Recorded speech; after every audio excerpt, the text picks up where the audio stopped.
kwa ajili ya kuja kuangalia mpira. Nimempokea mimi, kaondoka saizi asubuhi. Alikuwa na tiketi ya VIPB, 30 yake imeliwa, gharama zake ametumia, zimeondoka. Sasa watawarudishia gharama wapi? Saizi ninavyoongea na wewe kuna msiba. Shabiki wa Dar es Salaam Africans ametoka Songea, amekuja kuangalia mpira. Kapigwa baada ya kuwa mechi imeahirishwa, amekaa na stress zake, ameegemea hivi nguzo ya umeme, amepigwa na shoti. Saizi ninavyoongea na wewe yuko mochwari pale. Utaratibu unaendelea, hata nikikuonyesha grupu.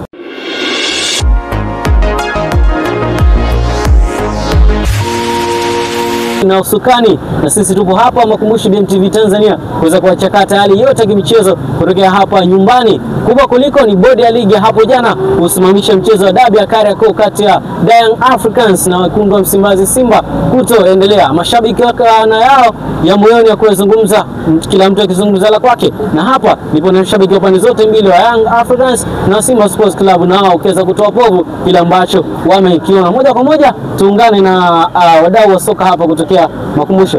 Bwana Kizinga, kamata kwanza maiki. Naona kidogo kama umesizi. Kitu gani yani kinakufanya uweseke asubuhi yote hii? Unajua sisi ni watu wa mpira. Unapokosa haki ya kuwa ya kupata haki yako ya msingi ya burudani, lazima utakuwa kinyonge. Kwa hiyo toka jana, kwanza jana nimeenda mpaka sehemu ambazo sijawahi kwenda. Baada ya taarifa hiyo kutoka, kwanza nasikitika tu tiketi yangu, sijui nitalipwa na nani. Tiketi yangu. Ulikata tiketi ya grade gani? 30 VIPB. Kwa hiyo shilingi 30 imeondoka. Hatima hiyo 30 sijui. Sababu tayari uongozi wa Dar es Salaam Africans umeshasema kwamba hakutakuwa na dabi tena katika msimu huu. Raundi hii dabi tena hakuna, raundi ya pili. Kwa hiyo kama hakuna, basi tunasema sawa, mimi pia naungana nao. Kwa nini unaungana nao? Kama jana haikuwepo dabi, kwa nini iwepo dabi tena wakati mwingine? Nini kimefanya isiwepo dabi? Kuna mzee mmoja ametoka kuzungumza. Unajua, kwanza ni nyakati ya sisi kuwapa darasa wale ambao hawajui. Tunakutana linapotokea jambo, mnapokuwa wasikilizaji mpo wengi, kila mtu anasikiliza kivyake. Lakini kuwa na elimu ya lile jambo ni mbali, kusikiliza na kuelewa ni mbali. Umenielewa?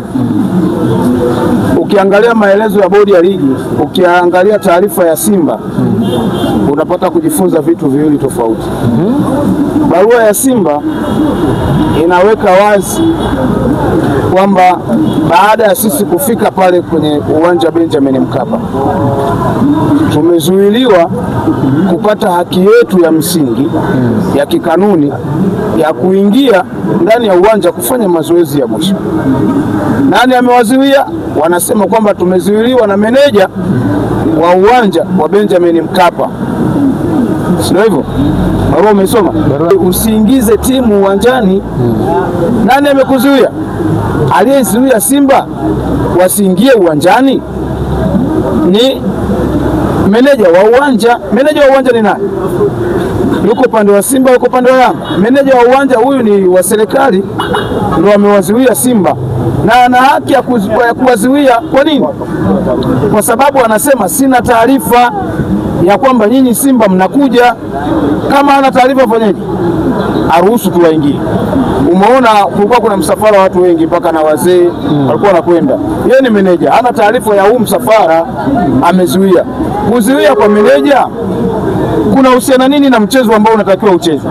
Je, zipi sheria ambazo zinamfanya Simba asiingize timu kwa kuwa tu kazuiliwa pale?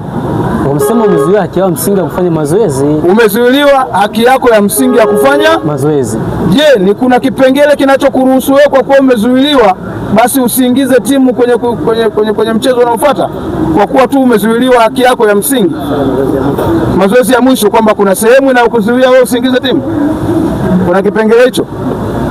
Tunakwenda kuona kwamba hakuna sheria inayomruhusu yeye Simba, ila kwa kuwa Simba kanyimwa haki yake ya msingi ya kikanuni ya kufanya mazoezi, basi sheria iko wazi kwa wale wote ambao watakaokuwa wamehusika kuzuia Simba kufanya mazoezi. kuna taratibu na sheria za kikanuni za kuweza kuwashughulikia hawa watu. Umeelewa? Kuna malalamiko yatakayomhusu meneja wa uwanja, kuna malalamiko yatakayokwenda kwa wale ambao walitumika kama walinzi mara baada ya meneja kutoa tamko, walinzi wakazuia, ambao inasemekana ni mabounsa wa Yanga, kwa kuwa walikuwa wana haki ya kufanya ulinzi, kwa kuwa tumeshakubaliana. Mechi ikiwa upande wa Simba, Simba wanalinda uwanja. Mechi ikiwa upande wa Yanga, Yanga wanalinda uwanja. Wale walikuwa kwa ajili ya ulinzi wa uwanja. Kwa hiyo baada ya tamko kutoka la meneja, wao walifanya kazi yao ya kuzuia watu wasiingie uwanjani. Kwa hiyo ukija kuangalia hii, watu wa Simba wengi wanajificha hapo kwa walinzi. Hata mzee aliyetoka kumsikia anakuambia amesikitishwa sana kuona walinzi mabounsa wamewaziwia. Ila maskini ya Mungu tunasikitika kwamba wazee kama hao wanatakiwa wapewe elimu, kwamba aliyemziwia, hata wewe umesema kwamba ni mabounsa, nawe pia anatakiwa nikupe elimu kwamba kaisome barua ya Simba, inasema wamezuiliwa na meneja wa uwanja. Simba una uwanja, Yanga tuna uwanja? Hatuna. Lakini wenye mamlaka ya uwanja wametuzuia. Sawa, kama wamekuzuia ndio ugome kuingia uwanjani? Umefanya maandalizi muda gani? Maandalizi ya nusu saa ya kufanya usingize timu ni dalili za uoga. Simba ameiogopa Yanga kwa sababu anajua kilichokuwa kinakwenda kutokea ni nini. Umeelewa? Wameogopa Yanga. Kwa hiyo mimi masikitiko yangu makubwa ni kuona kwamba viongozi tuliokuwa nao wameshindwa kusimama wao kama wao. Unajua wewe ni mzazi, muda mwingine mtoto asikupande kichwani. Mtoto asikupande kichwani ukaonekana wewe ni mzazi ambaye huna malezi yote kwa mtoto. Muda mwingine mzazi, ili mtoto anyoke hivi, unatakiwa kusimama imara. Piga viboko, tia makofi, ili mambo yaweze kuenda, mtoto aweze kukuheshimu na aweze kutii. Ina maana tayari heshima kwa hivi vyombo vinavyotuongoza hakuna. Wataka kutuambia kwamba tayari wametawaliwa na vilabu vyetu. Haya, tayari Yanga ameshasema kwamba hakutakuwa na dabi raundi ya pili. Dabi imemalizika, si ndio? Simba amesema hatuingizi timu, alafu viongozi wameifuata Simba ilivyotaka. Hatuingizi timu. Tukiwauliza viongozi sababu za kuahirisha mchezo ni zipi, na kati pale kuna sababu zimeainishwa katika sheria na bodi ya ligi na kanuni zimeainisha kwamba mchezo utaahirishwa kwa sababu 1, 2, 3, wakijidhihirisha kwamba mfano, unaona Simba na Dodoma Jiji, mechi iliahirishwa kwa sababu Dodoma Jiji walipata ajali. Simba wamepata ajali gani? Umeelewa? Kwa hiyo unakuja kuona kwamba wamefanya maamuzi kutokana na matakwa ya Simba. Yaani unasikia this is Simba ubaya bwela. Kwa hiyo maana unafanya maamuzi kutokana na kauli za Simba, wamekuamrisha TFF, bodi ya ligi, fanyeni 1, 2, 3, sisi hatuingizi timu. Na taarifa nilizonazo, moja katika vile vikao vya jana, mmoja wao akajiuzuru kwa sababu alikuwa anataka mechi ichezwe, lakini akafosiwa mechi ichezwe. Akajiuzuru kuonyesha kwamba yeye asije akapata lawama, amejiuzuru. Sasa kama alivyojiuzuru huyo, tunataka na wengine wote wajiuzuru. Imagine kwamba Yanga wamesema mechi inayofuata hatuchezi. Simba walisema hatuingizi timu. Kuna mpira hapo. Nani anaheshimiwa? Wanakuheshimu watu. Sasa Yanga sikasema tunataka ufuate kile alichokitaka Yanga kama walivyofuata cha Simba. Tunataka utii kauli ya Yanga. Hatutaingiza timu katika msimu huu unaokwenda mwisho kati ya Simba na Yanga. Sasa utaangalia wewe, hii mechi utaipeleka wapi? Mbinguni, ardhini, popote utakapotaka wewe, baharini peleka, lakini mechi haichezwi. Kizinga nyie kama vilabu, Simba amesema haleti timu uwanjani, na nyie Yanga mmesema hamtambui dabi nyingine yote ambayo itapangwa. Je, hamuoni kwamba mnaleta sintofahamu katika soka la Tanzania? Tunaleta sisi, wanaleta wao. Wao ni viongozi, kwa hiyo wanachokiamua, kwa kuwa nyinyi chini yao kwa namna moja ama nyingine, kuna namna ambavyo nataka nikusaidie kitu kimoja. Viongozi wapo kwa ajili ya kuifuata sheria na kanuni. Ndio. Pande zote mbili. Vilabu vipo kwa ajili ya kufuata sheria na kanuni. Endapo watakiuka sheria na taratibu na kanuni, wale wapo kwa ajili ya kuadhibiwa na wamiliki na mamlaka. Umeelewa? TFF na bodi ya ligi wamezitunga sheria na kanuni. Hawa walioko ndani ya mpira wazifuate. Nataka nikupe mifano midogo. Dar es Salaam Africans amekwenda JKT pale hakufanya mazoezi. Akarudi nyumbani. Lakini mchezo uliofuata alipeleka timu. Yanga na Simba mechi iliyoisha, Yanga tumepeleka timu kufanya mazoezi hatukufanya. Tukarudi nyumbani, lakini mwisho wake kesho yake tukafanya tunajua sisi dabi iko pale pale. Unakumbuka walisema hivyo? Ya Majira Sunday na mpaka akaposti ile caption ya picha ya mchezo wa dabi. Ya kusema kwamba dabi ipo. Kama unasema dabi iko pale pale iendelee, na ilikuwa ni mida ya kuanzia saa 5 na kuendelea. Wamesema taarifa hiyo. Watu walikuwa wanakwenda uwanjani hawakwenda. Wameenda. Sasa kipi kilichowafanya wao, na mageti yamefungua, kipi kilichowafanya wao watuambie sisi kwamba mechi hakuna? Kikao si bado kilikuwa kinaendelea. Kikao cha nini? Kikao cha mchezo. Kikao cha malalamisha Simba. Kikao kilikuwa kinafuata sheria na kanuni au kilikuwa kinafuata maamrisho ya ubaya? Sheria na kanuni? Sheria ipi? Kama ni sheria na kanuni, ni sheria ipi ambayo imewafanya wao waahirishe ile mechi? Hapo tuachie wenyewe TFF. Na kuuliza wewe, sasa tuachi. Sasa mimi nilikuwa kwenye kikao. Sasa umesema kikao kilikuwa kinaendelea? Ndio nimekuuliza kilikuwa kinafuata kanuni na sheria au kilikuwa kinafuata maelekezo? Wewe nikwambie kitu kimoja, kwa msaada wa kuwasaidia tu. Huu mpira, wanaoharibu mpira ni wao viongozi. Nakwambia sababu, kama watakasirika watajua wenyewe, sisi ni mashabiki. Mkitaka kutufungia tufungieni tu, hamna shida. Kwa sababu sisi ndio tunafuatilia mpira, sisi ndio tunaangalia mpira. Acha tuuseme mpira. Na acha tuwaseme ili mjue wapi mmekosea. Nisikilize nikwambie kitu kimoja. Vilabu vidogo vidogo huko vinafanya makosa madogo madogo, wanaadhibiwa vibaya mno mpaka utawaonea huruma.